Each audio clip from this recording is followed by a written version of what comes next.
We attach as much value to nature and to the wildlife in this beautiful part of the world as we do to growing vines. So we've got this very amazing balance between what we call agriculture and nature, and respect.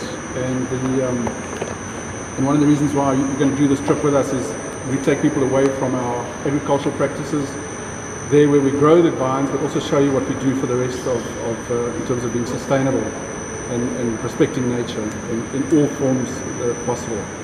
So Waterford has grown as a brand. It's now 22 years old. Our first bottling was 1998. Even though it's a very old property and the vineyards date back much longer than that. We took it over from a family, call it a family feud. They had to subdivide this massive property, which was over 700 hectares at the time, and each family member got the best piece of land they thought, and then they took the two worst pieces and sold it. But before it got on the market, I heard about it, and we got the two worst pieces, and that's where we're going to traverse today. That has become Waterford since 1998. So the brand only started in 1998. You notice the fountain in the courtyard. The name comes from a waterfall, which Justin will point out to you as we're driving. And the family that invested here, their surname is Ord, O-R-D. So we combined the waterfall and the Ord, and we got to Waterford. Sorry, not County Waterford, County Stellenbosch. And that's how we started the brand. And the fountain has always been what we call the Nike swish of the brand. So whatever we do revolves around the fountain because it's life-giving, it's understood in all languages, all parts of the world, and in essence it's just very nice to sit around the fountain and listen to the water. So that's sort of the home of the brand, and that's how we grew the brand here from the cellar. There was nothing here when we arrived here in 1998 other than the vineyards and a lot of fruit trees, but no buildings. So this is all new. Everything we did here was all the wood is grown on the property, and all the stone we used to build here is actually carried out of the vineyards, and we built the winery like that. And yeah, so it was a design which I saw in Chile in the 1980s when I was traveling through Chile, just after the revolution. In Chile, they started to revitalize their wine industry, and I noticed these installations of tanks standing in the middle of nowhere, no building, just the installation. And I thought, how are these guys doing this?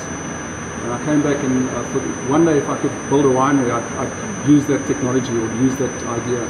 It's exactly what we did here. So we designed this ourselves, really. Superstructure all built out of metal, and when it was all in place, we just bricked it up and built it around. So that's how this winery started. And by doing this, we get gravity. So all the grapes are received on one level. The entire winery is on one level. Doesn't matter where you go, you won't find stairs anywhere. And all we do is we push the grapes up. Very slow process of pushing the berries and the juice up into the tank from this distance. So it's a very short distance. And the fermentation. So these are red wine fermenters. Everything happens up here, and when it's done, it just eases down with gravity. So absolute minimal processing of fruit. When you taste the red wines, just remember that none of our berries get crushed. So every single red wine that we make here is made with a whole berry. So we don't have crushes, we don't process fruit like they do at most other wineries. It's a very, very gentle process. So all the different grape varieties that we work with are all fermented, so each berry ferments in itself, rather than in a collective mass, and that gives you a different mouthfeel and texture to the wine. So these are all stainless steel tanks. Each one weighs approximately 17 tons, and what I did do is I made the engineers stand underneath here while I filled them all up with water, so just to make sure that they wouldn't fall down.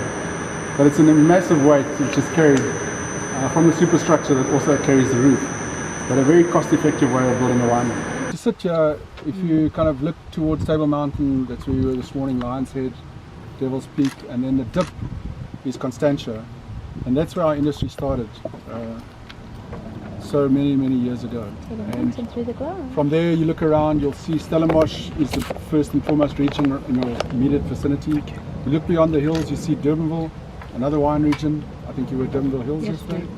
So you can't see Durbanville Hills winery from here, but you can see Bloemendal restaurant with a tower on the hill there. So looking directly at that, and then what's actually amazing, you can see the best part of the Swartland from here. So that furthest row of hills there, in the distance is the Paardeberg, or Horse Mountain for bear translation, and that's in the heart of the Swartland region. So It's about 85 kilometers from here. And then right here you've obviously got Stellenbosch with all these different regions. On a very clear day, in fact, you can just see the beginning of the hills at Aurora, which is the beginning of the Darling wine region. So that you can also see from here.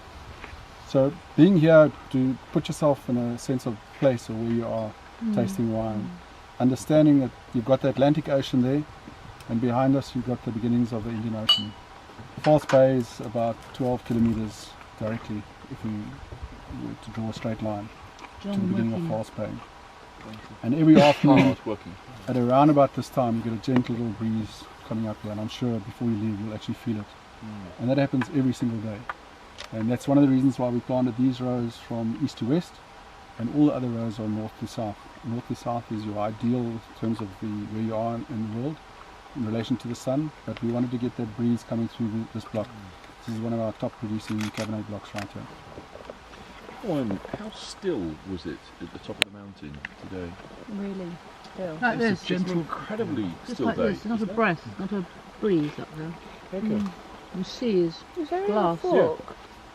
There's a No, fork, it should be there. inside. Just slip through. Can you do? Yeah, I don't think I can. We can just, we're picnicking. Well, this is what I was doing, and then I was looking at that kind of burrata looking cheese, and I was like, or whatever. South Africa, the only other country in the world where you get great champagne, great Burgundy, white and red, great Bordeaux, and then in the south, very much what we can do here in South Africa, and maybe even better.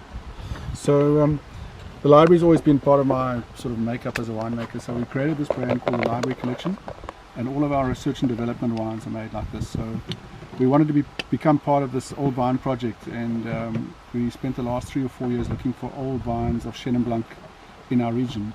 We used to make the wines from the Swartland for many years, but the lack of consistency there and our relationship with this particular grower deteriorated to a point where he wouldn't do viticulturally what we needed to make great wine. So we kind of broke our ties and we came closer to home. So we found these vineyards in Stellenbosch, not far from there. So this is the 2017 Chenin Blanc, which has now just recently qualified to be part of the Old Vine project. And yeah, you maybe tell them more. I'll give him the background of it. You go through the wines, Kevin. Yeah, I'm not going to be able to stay and do all, so I'm just going to do a couple and Justin can take you through the rest. Well, Chenin Blanc is basically what South Africa, the wine industry, was all about. My first job was at a winery called Delheim, around the corner on the slopes of the Sinonsberg. I think we had 18 or 22 different SKUs, different wine labels, and of those I think more than 2/3 were made from the same grape, Chenin Blanc. We just gave them different names. So we made a bubbly from Chenin, we made a dry Chenin, we made a semi-sweet Chenin, we made a sweet Chenin, and we made a noble étage from Chenin. Whatever we could make from Chenin we did. But other than South Africa is the first and foremost and the prime producer of Chenin Blanc in the world market, and that's unknown to everybody. Everybody thinks everybody else does Chenin. But if the true home of Chenin, besides obviously historically the Loire Valley, is right here in South Africa. With the most planting. It's the most planted anywhere in the world.